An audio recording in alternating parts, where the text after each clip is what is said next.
Hello students, welcome to TDC classes.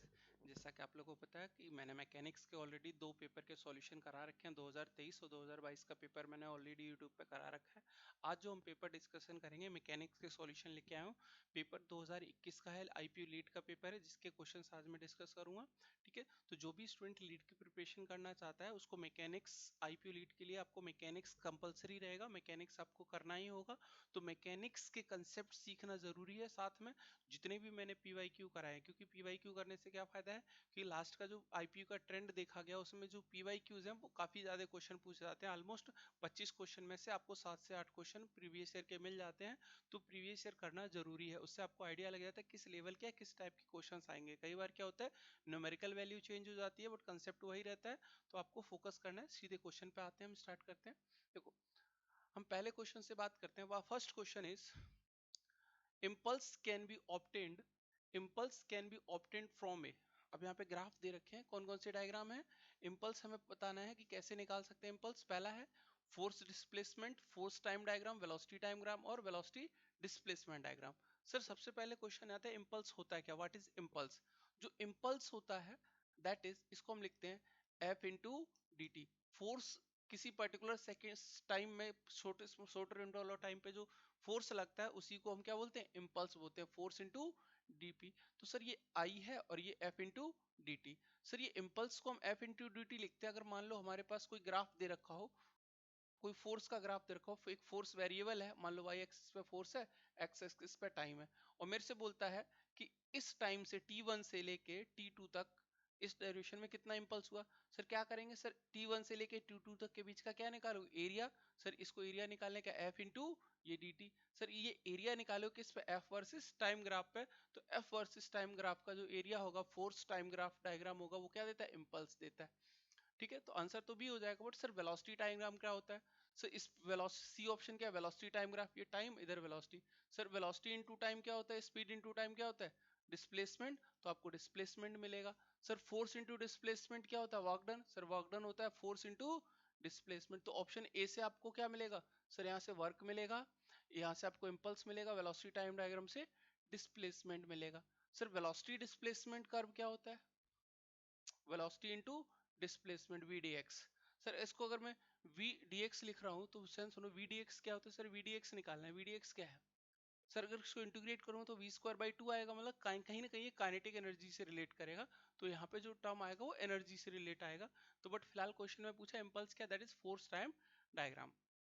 Next question पे चलते हैं। देखो, सेकंड क्वेश्चन है आपके पास, a weight W is suspended at the free end of a light member hinged to a vertical wall if the angle of inclination of the member with the upper wall is theta, the force introduced in the member is। अब ध्यान सुनो, question में थोड़ा सा जो IPU का question है इसमें थोड़ा सा करेक्शन की जरूरत है, इसमें कंप्लीट क्वेश्चन नहीं था। एक्चुअली ऐसे बोल रहा है, एक वॉल है vertical, this is a vertical wall, इस वर्टिकल वॉल के साथ एक मेंबर है कुछ इस तरह से कनेक्टेड है।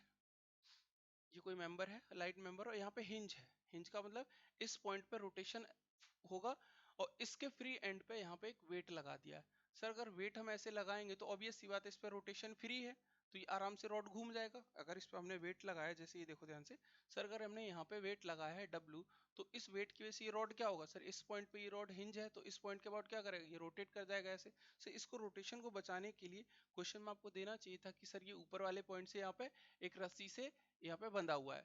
तो अब यहाँ पे जब सॉल्व करोगे, ध्यान सुनो, सब सॉल्व करोगे तो क्या करना पड़ेगा, सर ये हमें दे रखा है कि सर इस रस्सी पे टेंशन टी मान लेंगे, ये W दे रखा है, और ये जो एंगल है, this angle is theta, this angle is theta. तो जब आप इस पॉइंट पे आप क्या निकालना है, सर इस पॉइंट पे रिएक्शन निकालना होगा। सर दो रिएक्शन आएगा आपके पास, एक आएगा आर एक्स वाई डायरेक्शन में, एक्स डायरेक्शन में, और एक रिएक्शन इन वाई डायरेक्शन। इन दोनों रिएक्शन का जो रिजल्टेंट होगा वो इस डायरेक्शन में लगेगा। तो इसी मेंबर में फोर्स पूछा है, तो सबसे पहले इस पॉइंट पे नेट मोमेंट निकालोगे, summation m equals to zero. Sir moment zero करोगे तो W इंटू, अगर इसकी लेंथ मान लेते हैं कुछ x, तो W इंटू ये डिस्टेंस कैसे लोगे, सर W इंटू ये वाला डिस्टेंस, तो अगर ये x है ये थीटा, तो ये x साइन थीटा। तो मोमेंट हम लिखेंगे W into x sine theta. अच्छा, ये हमारे पास कैसा है, क्लॉकवाइज, लेकिन टेंशन की वजह से क्या होगा, एंटी क्लॉकवाइज। भाई टेंशन ये लग रहा है इस रॉड पे, और ये डिस्टेंस होगा तो ये हो जाएगा x, ये थीटा है तो ये x cos थीटा साथ वाला, तो माइनस, क्योंकि ये एंटी क्लॉकवाइज तो एंटी क्लॉक, तो minus t into x cos theta equals to 0। इसको इक्वेट करोगे तो x x कट जाएगा, तो यहाँ से बचेगा w equals to t cos theta upon में sin theta, t cos theta upon sin theta, तो यहाँ से t आ जाएगा w tan theta. This is equation number 1। एक इक्वेशन यहाँ से आएगी। दूसरी इक्वेशन आप समेशन fy लोगे या समेशन fx लोगे, तो सर fx लोगे तो rx तो t के बराबर हो जाएगा, rx जो हो जाएगा वो t के बराबर हो जाएगा, और fy जब लिखोगे तो ry इक्वल्स टू w के। सर टेंशन हमारे पास आ गया w tan थीटा, यहाँ पे पुट करोगे और जो हमारा ये रिजल्टेंट होगा मतलब rx प्लस ry, तो जो हमारा रिजल्टेंट होगा वो होगा under root of R X square plus R Y square. जब इसको w के टर्म्स में लिखोगे, t भी w के टर्म्स में, ये भी w के टर्म्स में, जब कंप्लीट w के टर्म्स लिखो तो आंसर आएगा w sec थीटा। तो ये आपको सॉल्व करना है, ठीक है। नेक्स्ट क्वेश्चन है आपके पास, the centre of gravity of a homogeneous body. Centre of gravity किसका? Homogeneous body. होमोजीनियस बॉडी का मतलब है कि सर कोई भी बॉडी है उसका हर एक जगह मास क्या होना चाहिए? सेम। ऐसा ना हो जैसे होमोजीनियस का मतलब क्या है? सर जितना मास यहाँ है उतना ही मास यहाँ होना चाहिए। ऐसा ना हो कि सर इधर ज्यादा हैवी मास है, इधर लो हैवी कम हैवी है, यहाँ पे कहीं खोखला है, ऐसा नहीं। Through out the body mass distribute होना चाहिए completely. The centre of gravity of homogeneous body is the point at विच, क्या होता है सेंटर ऑफ बॉडी? क्या होता है जहां पे उस पूरी बॉडी का वेट क्या करते हैं? वेट का मतलब मास mg, जो ग्रेविटी फोर्स है ये होती है, इसको बोलते हैं वेट या ग्रेविटी फोर्स। दिस वेट और ग्रेविटी फोर्स और ग्रेविटेशनल पुल, जो ग्रेविटी फोर्स होता है वेट होता है, अज्यूम टू बी कंसिडर्ड। हम सेंटर ऑफ ग्रेविटी किस पॉइंट को मानते हैं? जिस पॉइंट पे आपका वेट बॉडी का एक्ट करता है। तो इसका आंसर क्या हो जाएगा? The centre of the gravity of homogeneous is the point at which the weight of the body is assume to be concentrated. The answer will be ये। अच्छा, एरिया की जब बात करते हैं, एरिया का सेंट्रॉइड कंसंट्रेशन मानते हैं, तो एरिया के लिए हमारे पास सेंट्रॉइड आ जाता है। क्या आ जाता है? टू डायमेंशनल के लिए सेंट्रॉइड। बट यहाँ पूछा है centre of gravity. Centre of gravity किस लिए? वेट के लिए कंसीडर करते हैं, तो answer will be C. Next question पे आते हैं। नेक्स्ट क्वेश्चन हमारे पास क्या है, देखो, at a given instant of ship A is travelling at 6 kilometre per hour due to east. ये कोई जहाज है, वो पहले इस डायरेक्शन में चल रहा है 6 किलोमीटर पर आवर ईस्ट, ये डायरेक्शन हमारी ईस्ट है, ठीक है, due east. The ship B is travelling at 8 kilometre per hour due east north. जो दूसरा है वो इस तरफ जा रहा है ऐसे, कितना? 8 किलोमीटर पर आवर से, 8 किलोमीटर पर, ये ए है और ये बी है कोई दूसरा जहाज, ये ऊपर जा रहा है ये इधर जा रहा है। The relative velocity, relative velocity क्या? वेक्टर क्वांटिटी, तो वेक्टर क्वांटिटी कुछ ऐसे फील होगा, the velocity of the B, the velocity of the B relative to A. अब मान लो कि ए को हमने खड़ा कर दिया तो बी कैसा फील होगा? आप इधर जा रहे हो, आप अपने आप को रोक लिया, तो आपको कैसा फील होगा? ध्यान से, ये जो रिजल्टेंट होगा ये हमारा रिलेटिव वेलोसिटी होगा, तो रिजल्टेंट क्या हो जाएगा? पाइथागोरस से लगाओगे, ए स्क्वायर प्लस बी स्क्वायर मतलब 6 स्क्वायर प्लस 8 स्क्वायर, इसका अंडर रूट, तो आपके पास आएगा 36 प्लस 64, इसका अंडर रूट कितना हो गया सर? ये हो जाएगा 100 का square root, that is 10। The answer will be 10 kilometre per hour. The answer is D, D for Delhi, ठीक है।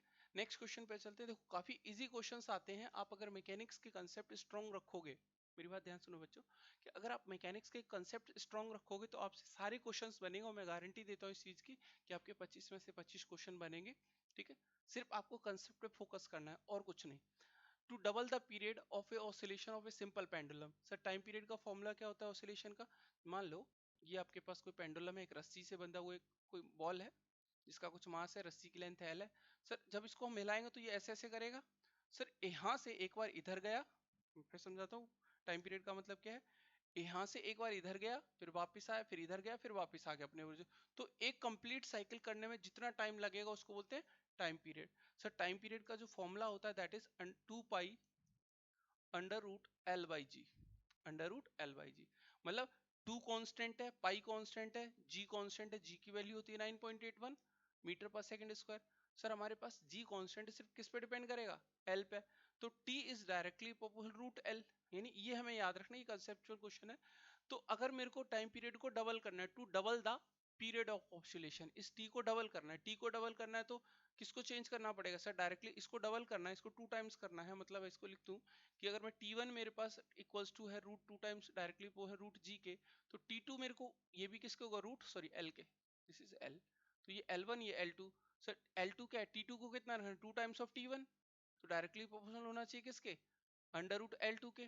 तो अंडर रूट L2 तो T1 की जगह रखो अंडर रूट L1, T1 की जगह रखूंगा 2 times of root L1, is directly proportional to L2। तो कितना हो गया, 2 टाइम्स हो गया। मींस अब ये 2 टाइम्स से 2 को अंदर लेके जाओगे, 2 को अंदर लेके जाओ क्या हो जाएगा, 4L1 हो जाएगा। That is directly for root L2। तो L2 किसके बराबर है, 4L1। मतलब आपको लेंथ को 4 गुना करना पड़ेगा। Its length should be quadruple. The answer will B C for Calcutta.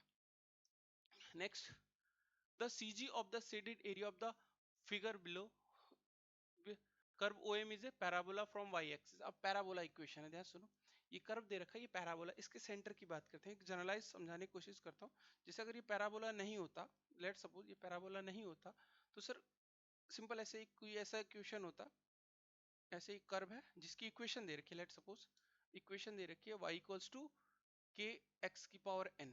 अगर ये इक्वेशन होती y इक्वल्स टू के एक्स की पावर n, सर पैराबोला है तो इसकी इक्वेशन क्या आ जाएगी, पैराबोला होगा तो इसकी इक्वेशन हो जाएगी y equals to x square, y equals to 4x square, ऐसे समझ लो ये इक्वेशन है। सर x की पावर क्या है n, x की पावर क्या है n।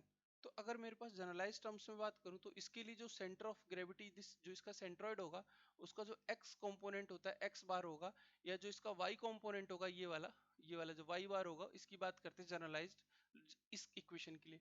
सर जो x बार होता है वो होता है n+1 अपॉन में n+2 इंटू जो ये डिस्टेंस है, ये डिस्टेंस कितना है सर, यहाँ से यहाँ तक डिस्टेंस a है, ये a हो जाएगा। ऐसे जो y बार होता है वो होता है n+2 अपॉन में 4n+2 इंटू b क्या है सर, ये जो हाइट है, जो भी हाइट हो टोटल, इसको b बोला। तो ये हमारे पास x बार है, ये y बार है। अब क्वेश्चन में क्या पूछा उस पर आ जाते हैं, ये जनरलाइज्ड आपको याद रखना पड़ेगा। अब क्वेश्चन पे बात कर लेते हैं। The CG of the shaded area below whose curve OM is a parallel from y axis. Sir distance निकालना y एक्सिस से, सर ये y एक्सिस है, ध्यान से देखो, ये हमारे पास y एक्सिस है। इस y एक्सिस से इसका सेंट्रॉइड निकालना है। ये निकालने का मतलब क्या है सर, x बार चाहिए। तो x बार क्या है, x बार हमारे पास है दैट इज n+1 अपॉन में n+2 into a। Sir n कितना है सर, पैराबोला के लिए y इक्वल्स टू क्या होता है, y इक्वल्स टू के एक्स स्क्वायर। तो स्क्वायर है मतलब n की वैल्यू 2, तो यहाँ पे 2 रखो, तो ये आपको मिलेगा 2+1 अपॉन में 2+2 इंटू ए, तो 3 अपॉन में 4a। तो 3/4a आपका आंसर हो जाएगा। That is option number B for Bombay. B Bombay is the B for 3a/4 is the correct answer. ठीक है, नेक्स्ट क्वेश्चन पे चलते बेटा। The centre of gravity of a quadrant of a circle lies along the central radius at a distance of. अब question पहले समझो। Question ये बोल रहा है आपके पास एक सर्कल का क्वाड्रेंट है। क्वाड्रेंट मतलब 1/4 ऑफ ए सर्कल, ऐसे कोई सर्कल है 1/4, ये 1/4 ऑफ ए सर्कल का पार्ट है। इसका सेंट्रॉइड कहाँ होगा, ध्यान सुनो। सेंट्रॉइड जो होता है हमारे पास वो होता है 4r/3 पे। जैसे ये इसकी सेंटर लाइन होगी तो इस लाइन पे होगा, और जो डिस्टेंस होगा, जो ये डिस्टेंस होता है यहाँ से यहाँ तक, ये डिस्टेंस जो होता है, मैं कलर चेंज कर लेता हूँ, ये जो डिस्टेंस होता है इसको बोलते हैं 4r/3। Is it visible, 4r change करता हूँ मैं कलर इसको, ये चेंज कर लेता हूँ। चलो देखो, 4r/3, ये हमारा डिस्टेंस होता है 4r/3। ऐसे ही ये जो डिस्टेंस होगा यहाँ से यहाँ तक, ये भी डिस्टेंस क्या होगा 4r/3। मतलब ये जो डिस्टेंस है 4r/3। बट आपसे क्वेश्चन में जो पूछा है वो ये पूछा है सेंटर से ये डिस्टेंस पूछा है, सेंटर से ये डिस्टेंस। सर 4r/3 को सॉल्व करोगे तो 4/3 इज 1.33, और सिंपली इसको सॉल्व कर लेते हैं।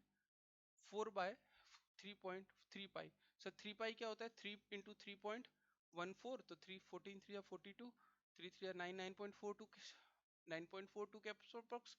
तो ये 9.4 से 3 को मल्टीप्लाई किया तो 9 पॉइंट ऊपर आ रहा 4, तो 4 डिवाइड बाय समथिंग 9, 4 से थोड़ी सी बड़ी वैल्यू मतलब 0.421, हम कुछ ऐसे याद रखते हैं इसको 0.4 समथिंग, तो 0.42 समझ लो, 0.421 ये समझ लो, या 0.42। सर ये डिस्टेंस पता है 0.4, ये डिस्टेंस 0.4, तो ये रिजल्टेंट क्या होगा सर, ये डिस्टेंस हो जाएगा 0.4 का स्क्वायर प्लस पाइथागोरस थ्योरम लागू 0.4 का स्क्वायर। तो 0.4 कितना हो गया सर, 0.4 इंटू 0.4, √2 टाइम्स ऑफ 0.4 हो जाएगा, 0.4 का √2 टाइम्स, तो 0.4 मल्टीप्लाइड बाय √2। मतलब इसको जब सॉल्व करोगे आप, ध्यान सुनो, जाते मिट क्या, चलो मिटा, इसको समझो। मैं बोल रहा हूँ 0.4 का स्क्वायर प्लस, तो ये हो जाएगा 0 और इसका अंडर रूट लोगे तो सर ये अंदर आएगा 0.4 का स्क्वायर रूट का, मतलब स्क्वायर रूट आएगा, अंडर रूट 2 आ जाएगा, तो यहाँ से आएगा 0.4 इंटू √2। √2 हमारे पास होता है, √2 हमारे पास होता है कलर विजिबल है? नहीं, मैं कलर चेंज कर लेता हूँ, सॉरी, कलर चेंज कर लेता हूँ बेटा। देखो ये है हमारे पास, इसकी बात कर लेते हैं। देखो मैं ये बोल रहा हूँ कि जब हम ये हाइट, ये लेंथ निकालनी है, तो सर ये हो जाएगा अंडर रूट ऑफ 0.4 का स्क्वायर प्लस 0.4 का स्क्वायर। तो जब इसको सॉल्व करोगे तो आएगा 0.4 रूट 2। तो सर 0.42 है ना, मैंने उसको 0.4 ले लिया, रूट 2 का मतलब होता है 1.4 समथिंग। तो 14 14 4 जा 56 मतलब 0.56, 0.56 मतलब 0.6 ले सकते हैं। तो 0.6 एक ही ऑप्शन में, that is option number D. 0.56 को हम अप्रोक्सीमेशन से आपको करना है, एग्जैक्ट नहीं करना है, ठीक है। नेक्स्ट क्वेश्चन पे चलते हैं। The next question is when a body in equilibrium undergoes an infinitely small displacement, infinitely small displacement मतलब जो displacement है वो tends to 0 है, the work imagined to be done is known as, sir work done हमारे पास होता है, जो work done का फॉर्मूला होता है that equals to force into displacement। अब displacement खुद 0 होगा तो work done भी क्या हो गया सर, 0 हो गया, work done भी क्या हो गया, 0 हो गया। जैसे आप गेट ओपन करते हो तो गेट कैसे करते हो सर, गेट ओपन करते हो, क्या गेट का ये जो यहाँ पे हिंज होता है, क्या कभी वो डिस्प्लेस होता है? नहीं, बट ये घूमता है, बट ये डिस्प्लेस नहीं होता यहाँ से वहां। सर dx क्या है, ऑलमोस्ट टेंड्स टू 0, बट आपको वर्क करना पड़ता है गेट को ओपन क्लोज करने के लिए। तो यहाँ पे जो वर्क डन हो रहा है वो कैसा होगा, virtual work, there is no real work, the answer is virtual work. Definition भी वर्चुअल वर्क की यही होती है, तो याद रखना इसको। Next question, the beam shown in figure below is supported by a hinge and a roller and beat at B. The reaction R of the hinge support A is, A पे support निकालना है, A पे क्या निकालना है, support निकालना है। तो ध्यान से देखो इसको, थोड़ा सा ध्यान सुनो, मैं इसको डायग्राम को और क्लियर करता हूँ। ये डिस्टेंस दे रखा है 2 metre, this distance is 2 metre, this distance is 5 metre, this distance is 3 metre, and जो ये आपको यूडीएल दिया है, ये दिया है 2t, जो भी डिस्टेंस ये 2t पर मीटर दिया है, और ये 5t दिया हुआ है। चलो ये डिस्टेंस यहाँ से आपको दे रखा है, ये डिस्टेंस है, यूडीएल लगा इस बीम पे। अब ध्यान सुनो, ये हमें डिस्टेंसेस गिवन है सारी। अब इसे बोला कि सर ये ए पॉइंट है, तो यहाँ पे रिएक्शन और इस बी पॉइंट पे, तो हम क्या करेंगे, यहाँ पे रिएक्शन मान लेते आर ए और यहाँ पे रिएक्शन मान लेते आर बी। हमें करना है क्या, किसी भी जिस रिएक्शन को निकालना है, ए को निकाले तो बी पॉइंट पे मोमेंट ले लेते हैं। अब बी पॉइंट पे खड़े हो जाओ, मतलब summation M B should be equals to 0। For equilibrium हम यूज करेंगे तो बी पे मोमेंट 0 करोगे, बी पे खड़े हो जाओ, और जो क्लॉकवाइज मोमेंट होगा इधर से देखोगे, तो अब जैसे 5t की वजह से जो लग रहा है वो कैसा होगा, एंटी क्लॉकवाइज। चलो इसको पॉजिटिव ले लेते हैं, मतलब 5t एंटी क्लॉकवाइज, हमने प्लस लिया, 5t इंटू डिस्टेंस कितना है, ये 2 और ये 5, दैट इज 7, तो 5t इंटू 7, ठीक है, ये हो गया।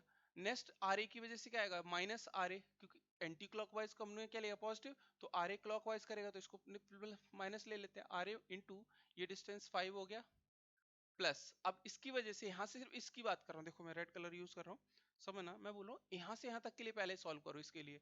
तो इसके लिए क्या होगा सर, ये वाला लोड यहाँ पे एक्ट करेगा, इस पूरा 2 इंटू 5 दैट इज 10t यहाँ पे एक्ट करेगा, और ये डिस्टेंस 2.5, तो यहाँ पे हम लिखेंगे ये कैसे करेगा, इस 5t की तो प्लस ले लेते हैं, प्लस 10t इंटू 2.5, ये हमारे पास काम कर गया।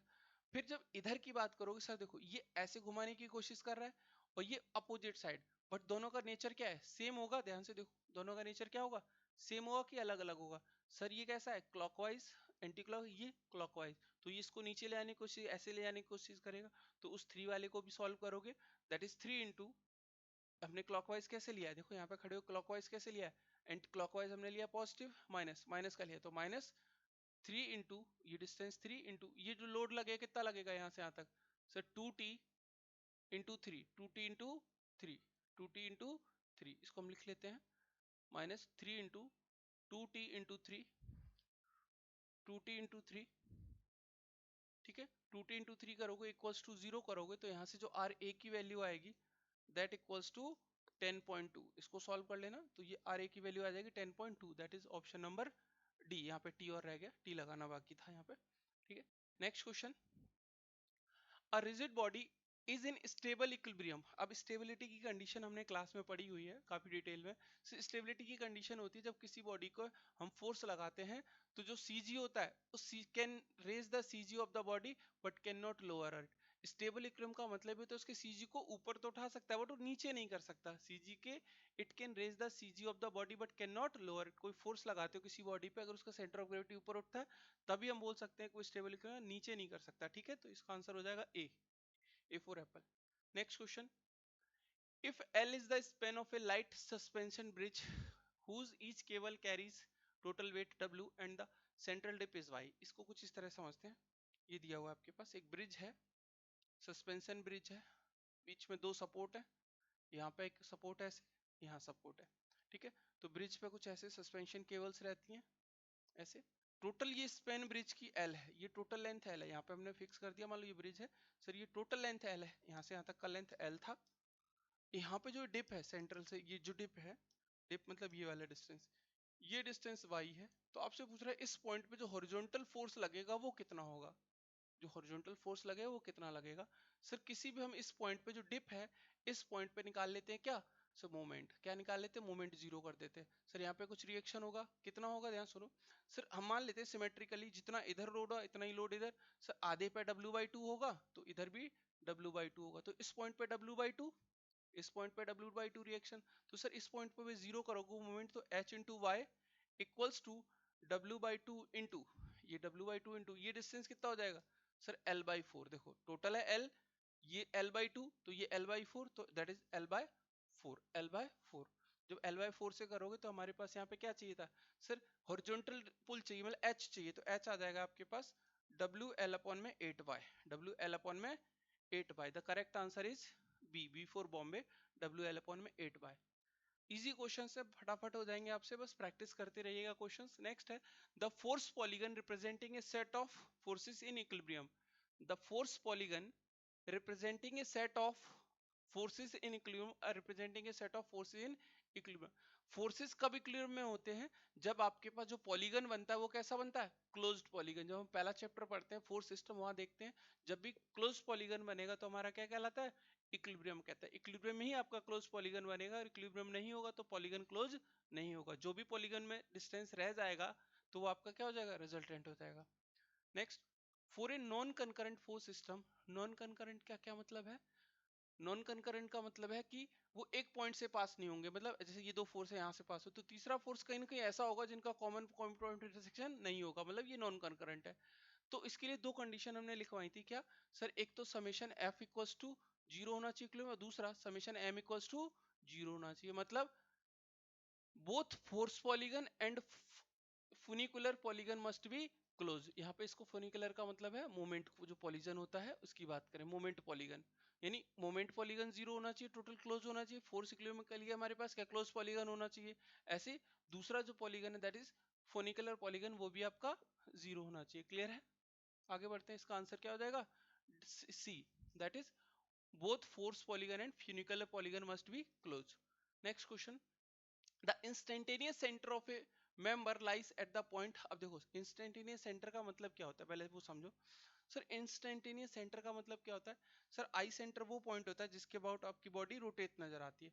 कोई बॉडी ऐसे है मान लो, ठीक है, और ये घूम रही है, कुछ जा रही है, हमें नहीं पता कहाँ से घूम रही है, बट एक पार्टिकल यहाँ है, लेट सपोज इसकी वेलोसिटी इस डायरेक्शन में है, और दूसरा पार्टिकल यहाँ है, लेट सपोज यहाँ है, और इसकी वेलोसिटी इस डायरेक्शन में है। दो पार्टिकल हैं, ये ए है और ये बी है, ठीक है, दोनों इस पार्टिकल में है। आपको बताना है कि इनका आई सेंटर कहाँ होगा। सिर्फ जो हमारे जिस डायरेक्शन में वेलोसिटी वेक्टर उसके परपेंडिकुलर डायरेक्शन में एक लाइन ड्रॉ करते हैं। इसकी वेलोसिटी है तो इसके परपेंडिकुलर डायरेक्शन में वेलोसिटी ड्रॉ करते हैं, यहाँ से 90 डिग्री, यहाँ से भी 90 डिग्री। तो जहाँ पे ये दोनों लाइन इंटरसेक्ट करती हैं, जहाँ पे ये लाइन क्या करती है, इंटरसेक्ट करती हैं, उस पॉइंट को बोलते हैं इन सेंटर। तो सर ये एंगल कितना है, 90 डिग्री, मतलब the direction lines are incline to the direction of the motion of the ends are at 90 degree. तो यहाँ पे याद रखिएगा परपेंडिकुलर डायरेक्शन हमेशा देखना, मोशन के परपेंडिकुलर डायरेक्शन पे ही आपकी क्या मिलेगी, इंटरसेक्शन पॉइंट मिलेगा जो आई सेंटर होगा। नेक्स्ट, नेक्स्ट बात करते हैं the diagram showing the point of application and the line of action of the force in their plane is. ध्यान सुनो, the diagram showing the point of application, कोई भी डायग्राम है जिसपे आप कोई ऑब्जेक्ट है उस पे फोर्स कहाँ लग रहा है वो रिप्रेजेंट करते हो, जितने फोर्सेस लग रहे हैं किसी बॉडी पे वो रिप्रेजेंट करते हो। Line of action of the force in their plane is known as देखो वेक्टर डायग्राम नहीं बोलेंगे, स्पेस, इसको फोर्स डायग्राम भी नहीं बोलेंगे, या तो फ्री बॉडी डायग्राम बोलोगे, और दूसरा नाम होता है स्पेस डायग्राम। क्या बोलते हैं इसको? Space diagram. The answer is space diagram. मतलब सब कुछ आपको रिप्रेजेंट करना है किसी प्लेन में, स्पेस में, उसको आइसोलेट करना है, स्पेस डायग्राम। ठीक है। Next question, what does the moment of force means? Moment of force का मतलब क्या है? किसी फोर्स का मोमेंट निकालने का मतलब होता है rotational effect of any force. मैंने मोमेंट को डिफाइन किया था rotational effect of any force. Rotational effect of any force, किसी भी फोर्स का जो रोटेशनल इफेक्ट होता है उसी को बोलते हैं मोमेंट ऑफ इनर्शिया, या सॉरी मोमेंट। तो यहाँ पे क्या आ जाएगा? The tendency of rotation of the body along any axis. Answer क्या हो जाएगा? जो रोटेशनल इफेक्ट है, द टेंडेंसी ऑफ रोटेशन है, इसी को बोलते हैं क्या? Moment of the force. तो डेफिनेशन पूछा हुआ है simply directly. Next question, the maximum pull in a cable carrying a uniform distributed load and supported at two ends which are at the smallest level is, ध्यान सुनो, the maximum pull in a cable carrying a uniformly distributed load. एक maximum pull पूछा है किसी cable में जिसके ऊपर क्या लगा है? एक यूडीएल लगा हुआ है, यूडीएल लगा हुआ है। Which are the small level, sir जब इस पे हम लेवल की बात करेंगे सर बैंड होगा कुछ इस तरह से होगा। तो सबसे ज्यादा बेंडिंग कहाँ? At the small level is at the, कहाँ पे होता है? जो हमारा होता है सपोर्ट के नजदीक होता है। कहाँ पे होता है?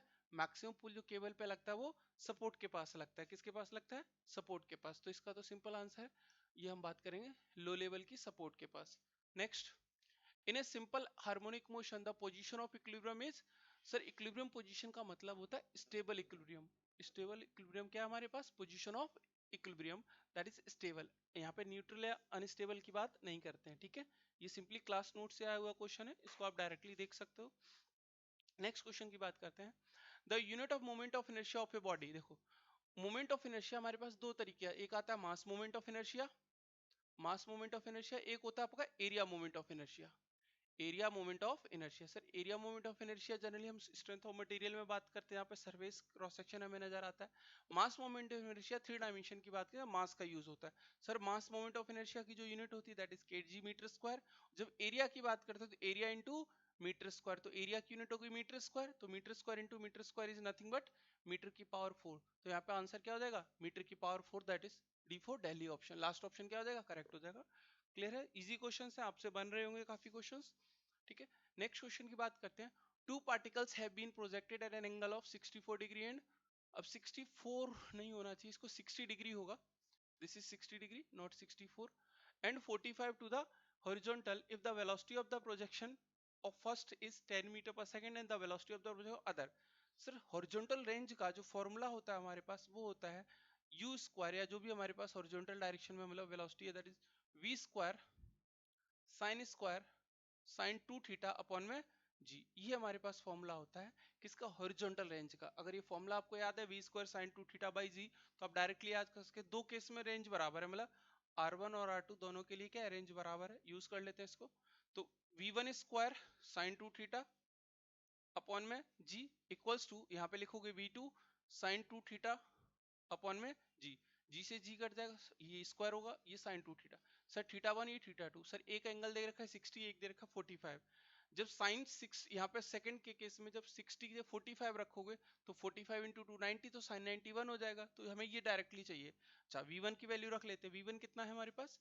10, तो 10 स्क्वायर साइन थीटा 1 कितना है 60, तो 60 इंटू 2 120, तो sine 120 equals to V1 square V2 square, हमें V2 निकालना है। तो यहाँ से सॉल्व कर लेते हैं 100 इंटू, अब साइन 120 को हम क्या लिख सकते हैं? साइन 120 को लिख सकते हैं cos of 90 90 plus 30 that is cos 30, cos 30 की वैल्यू रूट 3/2, तो 100 into root 3/2 that is V2 square.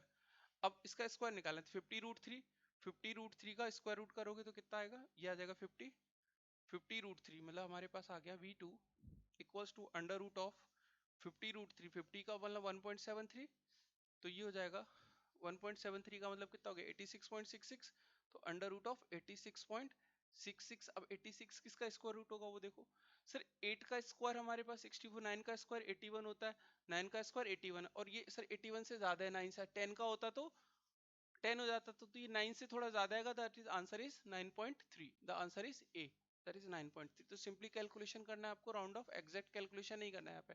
Sir 9 का स्क्वायर होता है 81, ये 81 से ज्यादा है, और 10 का स्क्वायर होता है 100, तो 81 और 100 के बीच में लाई करेगा, दैट इज 9 पॉइंट समथिंग, ठीक है। Next question, the ratio of moment of inertia of a rectangle about its centroidal axis to the moment of inertia about its base.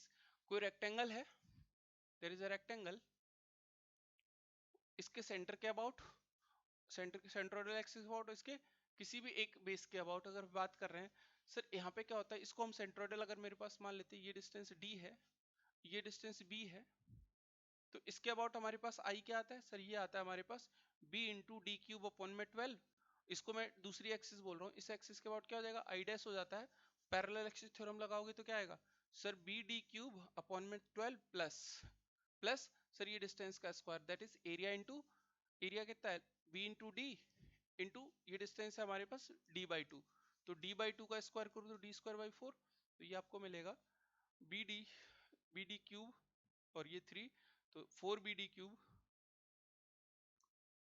By 12, तो ये आ जाएगा b d cube by 3, b d cube by 3, तो ये हमारे पास b d cube by 3 ratio किसका पूछा है, about its base and centroidal, sir this divided by b d cube by 3, sir इसको जब काटेंगे इससे कट जाएगा, 3 ऊपर जाएगा तो 3 by 4, 3 by 12, 3 by 12 is nothing 1 by 4, 3 by 12 is nothing 1 by 4, the answer is A for apple, ठीक है, तो आंसर ए हो जाएगा। Next question, a stone is whirled in a vertical circle, sir किसी पत्थर को ना बांध के, एक रस्सी में से बांध के इसको वर्टिकल सर्कल में घुमा रहे हैं, ऐसे करके, ऐसे ऐसे यहाँ से फिक्स करके, जैसे आप पकड़ के रस्सी को और ऐसे ऐसे घुमा रहे हो किसी रस्सी में, तो इस पत्थर को जब घुमाओगे तो इसका सर वेट mg नीचे एक्ट करेगा, ठीक है, तो ये पूछा कि सर इस पोजीशन पे, इस पोजीशन पे, इस पोजीशन, किस पोजीशन पे इस पे टेंशन, इस रस्सी में टेंशन ज्यादा आएगा, तो ऑब्वियस सी बात है सर, जब इस डायरेक्शन में करोगे तो जब mg डाउनवर्ड लगेगा तो इस केस में यहाँ पे टेंशन क्या होगा, सबसे ज्यादा होता है, बिकॉज इस डायरेक्शन में कुछ वेलोसिटी होगा, सर वेलोसिटी होगा तो सेंट्रीफ्यूगल सेंट्रीपिटल फोर्स भी आएगा, सर सेंट्रीपिटल फोर्स किसके बराबर होगा सर, टेंशन और ये mg, तो हम यहाँ पे यूज कर लेते हैं कि मान लो ये नीचे की तरफ फोर्स लग रहा है, आगे बढ़ रहा है, तो जिस डायरेक्शन बढ़ रहा है तो यहाँ पे एक एक्सेलरेशन आएगा, मतलब T minus m g equals to mass into centripetal acceleration, centripetal acceleration होता है mass into v square by r, और ये m g t minus m g, तो टेंशन जो निकल के आएगा that is m g plus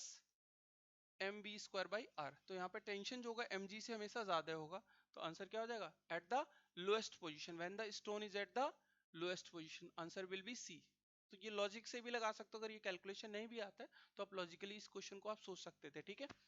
next question की बात करते हैं, the angular speed of A car, sir angular speed क्या होता है सर, लीनियर स्पीड और एंगुलर स्पीड में जो रिलेशन होता है वो क्या होता है हमारे पास, v इक्वल्स टू होता है आर ओमेगा, तो यहाँ से एंगुलर स्पीड हो जाएगा v by r, v by r, sir radius दे रखा है 100 मीटर और v चाहिए, v कितना दे रखा है 36 kilometre per our, 36 kilometre per our, हमें क्या चाहिए सर, इसको मीटर में चेंज करते हैं, तो 36 इंटू मीटर में चेंज करने के लिए 5/18, 18 to the 36 that is 10 metre per second, ये हमारे पास आ गया 10 metre per second, 10 divided by 100 is nothing but 0.1 radian per second, 0.1 radian per second, the answer is A for apple, the correct answer is 0.1, ठीक है, easy question.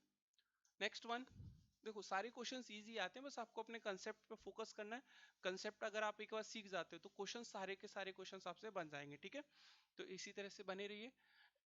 कुछ दो question और बचे हमारे पास, ठीक है, ध्यान से देखिए, the force acting on a point in the surface of a rigid body may be considered to be, the force acting on a point on the surface to be acting at, किस point पे हम surface पे मानेंगे, देखो किसी भी body पे अगर फोर्स लगता है किसी पॉइंट पे, तो हम मानते हैं on any point of the line of action of the force, मान लो ये बॉडी है सर, इसका जो वेट है वो इस पॉइंट पे एक्ट करेगा, तो इस पॉइंट पे mg एक्ट करेगा, सर हम इस mg को ऐसे भी तो दिखा सकते हैं, सर इस पॉइंट पे लग रहा है तो हम ऐसे भी mg दिखा सकते हैं, सर यही mg हम ऐसे भी दिखा सकते हैं कि सर इस पॉइंट पे लग रहा है हम यहाँ दिखा सकते हैं mg, मतलब जो mg का लाइन ऑफ एक्शन है, मतलब जिस डायरेक्शन में mg लग रहा है उस डायरेक्शन को बोलते हैं लाइन ऑफ एक्शन, तो along the line of action उस फोर्स को हम उसी पॉइंट से पास कराते हुए रिप्रेजेंट कर सकते हैं, तो आंसर क्या है, on any point of the line of the action, इस लाइन के ऊपर कहीं भी उस फोर्स को हम रिप्रेजेंट कर सकते हैं, इसी को बोलते हैं प्रिंसिपल ऑफ ट्रांसमिसिबिलिटी।